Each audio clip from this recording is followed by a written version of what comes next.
आप में से कुछ लोगों को 2008 का क्राइसिस याद होगा, बहुत से लोग उसको हाउसिंग क्राइसिस के नाम से जानते हैं, लेकिन वो एक बैंकिंग क्राइसिस था क्योंकि बैंक्स के पास जो उनकी बैलेंस शीट थी उस पर नॉन परफॉर्मिंग लोन्स थे, खासतौर पर जो रेजिडेंशियल मॉर्गेजेस थी वो जब उस वैल्यू की नहीं रही जिस वैल्यू के घर थे, तो ऑफकोर्स दे वेंट बस because they could not collateralise that asset. तो उसके बाद बैंक्स बस्ट होना शुरू हो गए और सिर्फ सिलेक्टेड बैंक्स को बेल आउट किया गया, बाकी जो छोटे मोटे बैंक्स थे वो सब बस्ट हो गए थे। अब हम देख रहे हैं कि वही चीज़ प्ले आउट हो रही है कमर्शियल रियल एस्टेट में, यानी कि वो टाइम तो रेजिडेंशियल एस्टेट की वजह से, लेकिन अब हम देख रहे हैं कमर्शियल रियल एस्टेट में भी वही इश्यूज आ रहे हैं जो 2008 में रेजिडेंशियल रियल एस्टेट के साथ आए थे।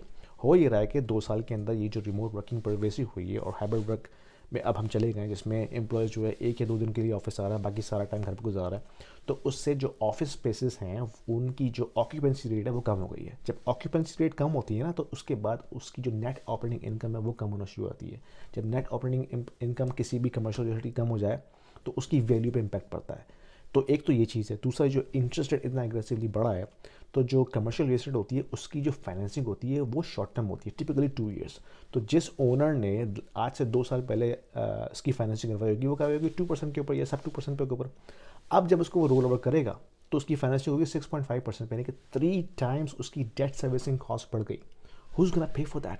उसकी ऑक्यूपेंसी रेट तो वैसे ही कम हो चुकी है, वो टेनेंट तो रख ही नहीं सकता, अब वो कहाँ से इंटरेस्ट रेट भरेगा?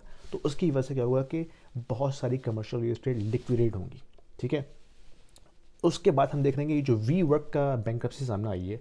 वी वर्क एक कंपनी थी जिसने बेसिकली एक रेवोल्यूशनरी आइडिया पेश किया था किस तरह वो जो है डिस्टर्ब कर देंगे कमर्शियल रियल एस्टेट को। Basically this is all BS, यानी कि उन्होंने इन्वेस्टर्स को डूब किया, उनसे $13.8 बिलियन की फंडिंग करवाई, और this company has been burning cash since beginning, they have never made any money. और रिपोर्ट के मुताबिक ऑलमोस्ट 22 मिलियन स्क्वायर फुट की स्पेस है इनके पास यूएस में, ऑलमोस्ट 3 मिलियन स्क्वायर फुट की स्पेस इनके पास लंदन में, सिमिलर एरिया कनाडा में है। तो अभी इस वक्त बैंक्रप्सी जो है ये यूएस और कनाडा को इम्पैक्ट कर रही है, लेकिन most likely this is going to be contagion across the world. और होगा क्या कि ये इन्होंने कमर्शियल रियल एस्टेट ओनर के साथ लॉन्ग टर्म लीजेस साइन की हुई थी। अब जब ये बैंक्रप्सी में जा रहे हैं तो दो लीजेस विल ऑल्सो गेट कैंसल्ड, यानी कि कमर्शियल रियल एस्टेट जो है वो ऑलरेडी क्राइसिस में था इंटरेस्ट रेट की वजह से, हाइब्रिड वर्क की वजह से। Now this WeWork will also going to put oil on the fire, right? So this is going to be a crisis in the commercial real estate, which will accelerate and be a contagion effect in the banking system. तो अगर इस तरह की SPAC type की companies को आप investment करते हैं तो याद रखिए कि जो कंपनीज पैसा शुरू से ही ना बना रही हो, they will never be able to make money. यानी कि इस कंपनी को जब इन्होंने IPO किया, वॉल स्ट्रीट ने फ़ौरन पहचान लिया कि this company will not make money. और आप देख सकते हैं कि जो इसका जो स्टॉक है, it has never gone up since the IPO। It was like going south all the way down to zero.